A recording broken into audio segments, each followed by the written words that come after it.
de emergencias clínicas del Hospital Nacional, el Hospital Garrahan, precisamente, que hace varias semanas que viene en conflicto, que está en la opinión pública, es un tema muy sentido, que es una preocupación para todos, los que están adentro y todos los que estamos afuera del hospital.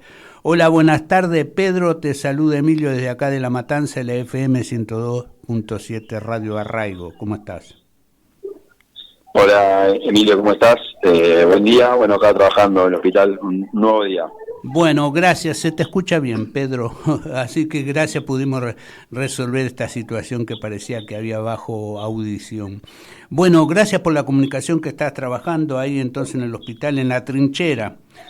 Contanos cuál es la situación actual hoy del hospital, que hace varias semanas que vienen en conflicto, con marchas, movilizaciones, paros, reclamando actualización de los salarios de todos los médicos y todo el personal que trabaja ahí, y además en defensa de las residencias médicas también.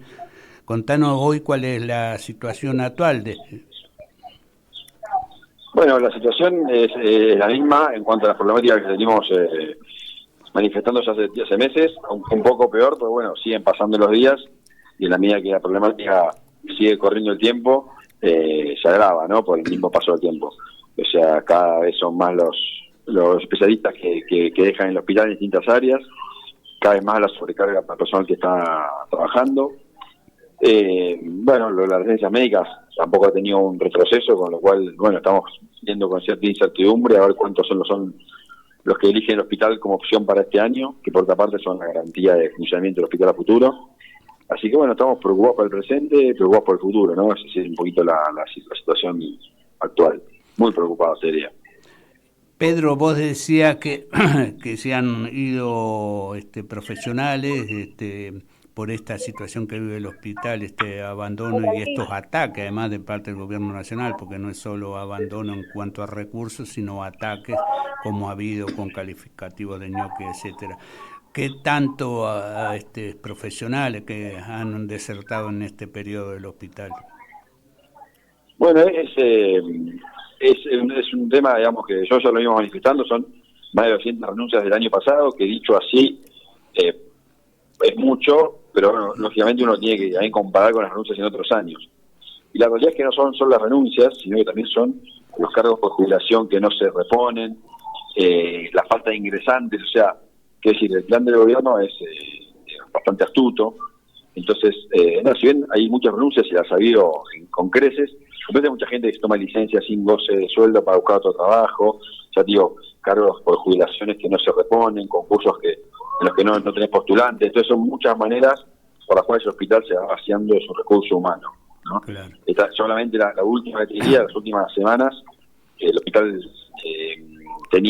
históricamente tuvo 5 técnicos en hemoperfusión. Los hemoperfusionistas son los que intervienen en básicamente cirugías o procedimientos en los cuales uno necesita de algún modo que la sangre circule por fuera del cuerpo por algún tiempo.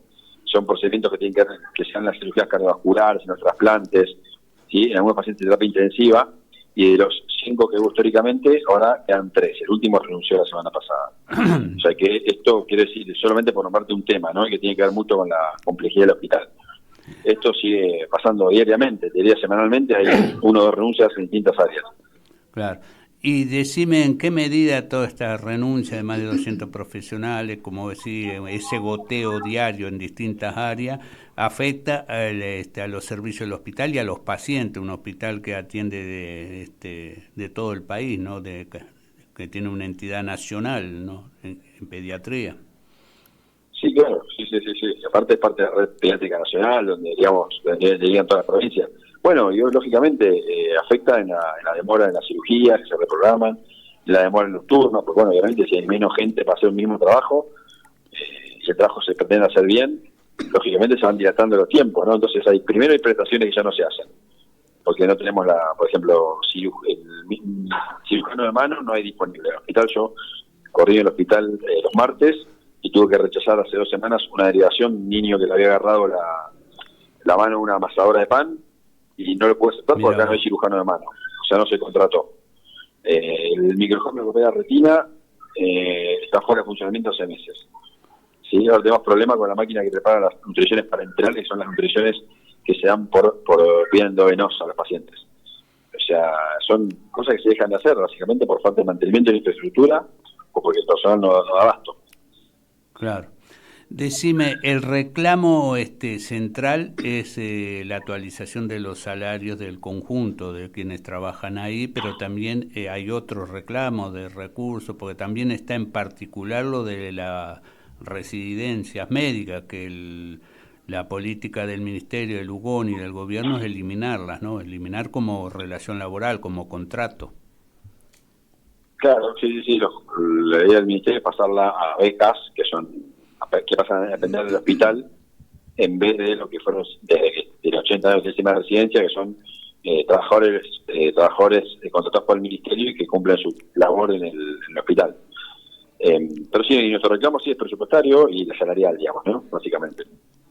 Claro. Cuando decís presupuestario, ¿qué es lo que falta? Y cuando decís salarial, que si tienen alguna propuesta de actualización salarial, o cuánto han perdido, o cuánto reclaman los trabajadores de salud del Garrahan. Bueno, nosotros venimos perdiendo hace muchos años, ¿no? Entonces, por un periodo de tiempo que incluso excede este gobierno. En lo que va este gobierno hemos perdido entre el 40 y 50% de poder adquisitivo, recordando que este es un hospital que exige el cumplimiento, digamos, efectivo. ¿Sí? Yo, por ejemplo, hice mi residencia en el Hospital de Niños San Justo, ahí cerca ahí en Partido Matanza. Sí, Y los médicos de planta ahí, justamente por los magros sueldos, los médicos de planta iban de 8 a 12 del mediodía con toda la furia. Este hospital, por el contrario, lo que exige es un cumplimiento efectivo de 8 horas. Claro que esas 8 horas tienen que estar bien pagas, porque si no es impracticable. Claro. Entonces lo que estamos pidiendo es actualización de los salarios por todo lo que se ha perdido, y también que ningún trabajador cobre por abajo de la línea de pobreza, ¿no? Porque es difícil tener un equipo donde tenés enfermeros, técnicos, gente de laboratorio, administrativos, que estén yéndose a trabajar de Uber porque no les alcanza para vivir, ¿no? Entonces es difícil proyectar un equipo de salud en un contexto económico tan difícil. Cuando hablas de la canasta de pobreza hay que hablar de más de 1,5 millones de base, ¿no? De que es lo que está actualmente. Claro. Sí. Un sueldo que como mínimo está entre el 1 y 1,5 millones. Claro. Vos hiciste residencia como todo cualquier profesional lo médico. Contanos cómo es el tema de la residencia, porque desde instituciones privadas de salud, desde el gobierno quieren instalar que los residentes tienen que hacer una etapa formativa y por lo tanto no tienen que tener un contrato laboral. Incluso algunos sugieren que deberían hasta pagarse esa etapa de formación de los residentes. Bueno, sería algo inédito en el mundo e inédito en el país. Recordemos que los médicos residentes son médicos recibidos, como cuando se recibe un arquitecto, como cuando se recibe un ingeniero, que tiene la matrícula para hacer su trabajo. Y de hecho hay muchos médicos que, ni bien terminar la carrera, empiezan a trabajar en distintas áreas. Ocurre que para hacer alguna especialidad, o sea, para poder hacer mejor el trabajo, por ejemplo en pediatría o en traumatología o en cardiología, hace 80 años en el país existe un sistema que por otra parte está aprobado también en el mundo, que se ha visto que la mejor forma de lograr un profesional bien capacitado es con el sistema de residencias, que implica pagarle al profesional que se ha recibido para que trabaje en el hospital supervisadamente y vaya logrando así los conocimientos que necesita para, por ejemplo, convertirse en un médico cardiólogo o un médico pediatra o un médico de terapia intensiva. Pues son conocimientos que, bueno, por ahí en la etapa de la formación clásica no se dan, sobre todo los conocimientos prácticos, ¿no? Claro. Entonces uno entiende que para que le atienda un cardiólogo a uno o a un nieto de uno, y uno quiere estar bien informado. Claro. Y esto no es una cuestión de Argentina, es una cuestión mundial, no a Estados Unidos, a cualquier país de Latinoamérica, digamos, México. En todo lugar las residencias son pagas, digamos. Los dichos del gobierno no solamente demuestran mucha ignorancia, sino también, digamos, una tendencia, digamos, que tiene que ver con apartarse de las obligaciones que tiene que resolver con argumentos que son completamente falaces. Claro.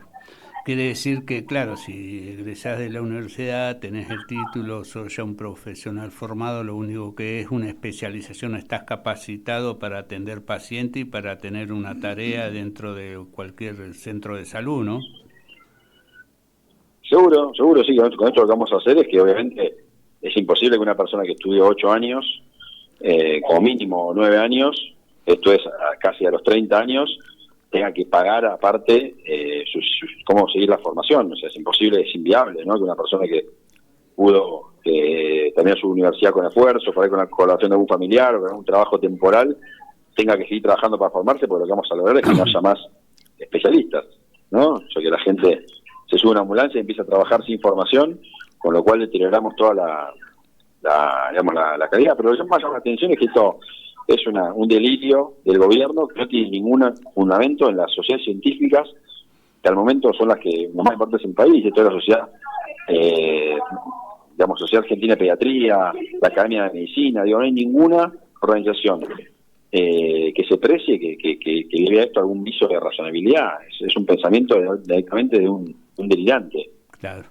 Decime, ¿cuántos residentes hay en el Hospital Garrahan o qué peso tienen en el funcionamiento del hospital las residencias? Digo, porque hay en muchos hospitales, por ejemplo en el Posada hay una gran masa de residentes, lo que conocemos desde acá por lo menos.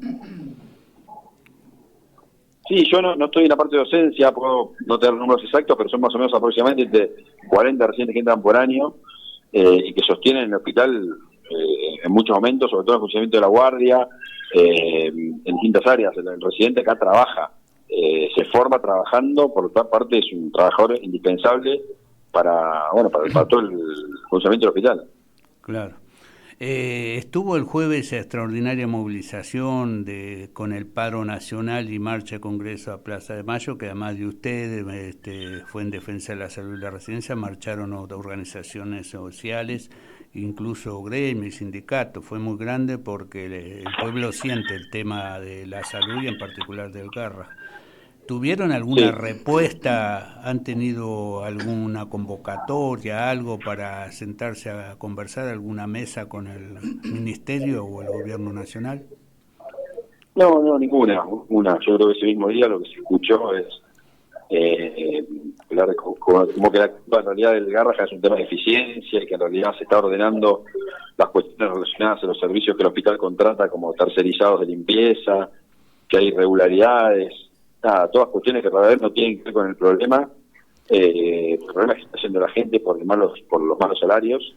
Entonces lo primero que tienen que hacer es mejorar los salarios y después, si quieren mejorar alguna cuestión de funcionamiento de las corporaciones, lo pueden hacer, pero son dos temas que nada tienen que ver entre sí. Claro. Bueno, como hasta ahora no hay respuesta y hay continúa la sordera y los ataques, ¿hay alguna iniciativa, propuesta, cómo sigue desde el punto de vista continuar con los reclamos en el hospital? Bueno, la idea es hacer una asamblea esta semana y ahí sentarse con los compañeros y ver cómo se sigue. Bueno, Pedro, ¿algo más querés agregar a lo que hemos conversado? Por ahí yo me olvidé o no me di cuenta de preguntarte algo que vos consideres de importancia.